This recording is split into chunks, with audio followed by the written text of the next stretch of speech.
Every story leaves an echo. Welcome to Quiet Oddities. People go missing every day. Not all of them are found. Some vanish without leaving.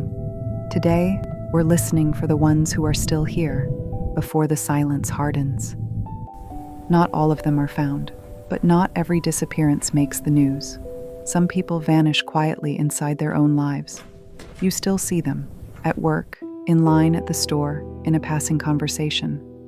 But the person behind their eyes has gone somewhere distant.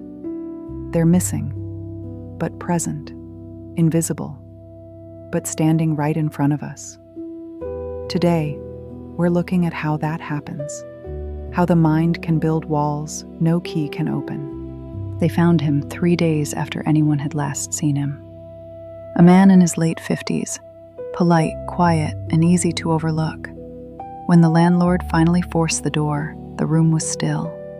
No signs of violence, no struggle. Just a chair, a desk, and the man himself, seated upright, hands resting gently on his knees, as if waiting for something or someone to arrive. The lock was turned from the inside. The key was missing. The windows sealed with old paint. To most, it looked simple. A man who chose to disappear, but one officer stayed behind. He told me later he couldn't explain why, only that the air in that room felt wrong, like the kind of silence that keeps its own secrets. By the time they found him, he wasn't just gone. He was missing, but not in the way that draws search parties. He'd been missing long before the door ever closed. I've met many like him, people who vanish without ever leaving.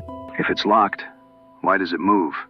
The mechanism wobbled under his touch, rusted, paint-choked, but free. The lock was broken, not sealed, not jammed. It hadn't held anything in years. The door was never locked. He could have left any time, but he'd stopped believing that he could. He stopped testing the handle long ago. Belief can build stronger walls than steel, and once you stop questioning them, you forget which side you're on. Someone will knock tomorrow. I'll open it then. You've said that before. On the desk, they found a note. The quiet is louder than it used to be. That isn't despair, it's longing. The sound of a person trying to be found.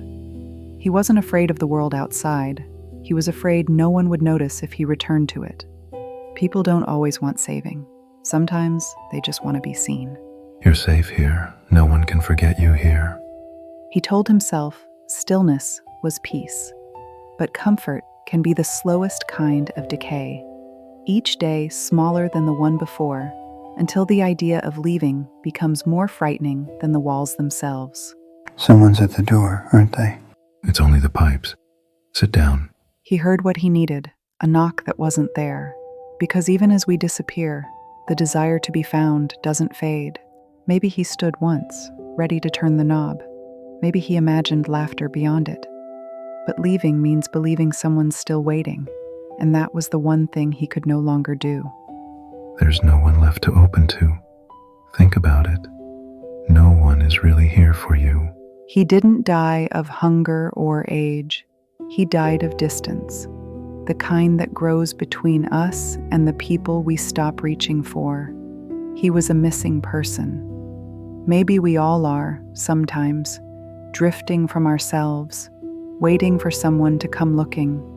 But no one can find you if you've stopped leaving signs you're still here. The work of healing is learning to leave those signs again, to make noise in the quiet, to remind the world and yourself that you still exist. Did you ever exist? Psychologists call this learned helplessness, when giving up feels safer than trying again. But there's a stage before that, the quiet one, when you start fading from conversations, from friendships, from your own reflection.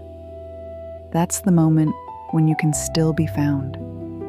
If you ever feel yourself slipping into that silence, don't wait for someone to find you. Reach, speak, knock. That's how we start to come back.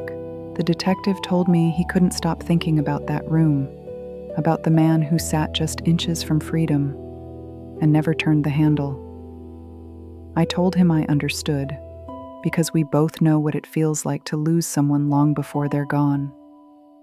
To wonder if you could have said one more thing, looked a little closer, knocked a little sooner. Sometimes I think we all wait too long to check on each other. He's right.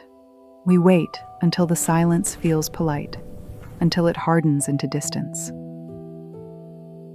But connection isn't an intrusion. It's rescue. For the ones we love, for the ones we've lost, for ourselves. Reach before the silence hardens.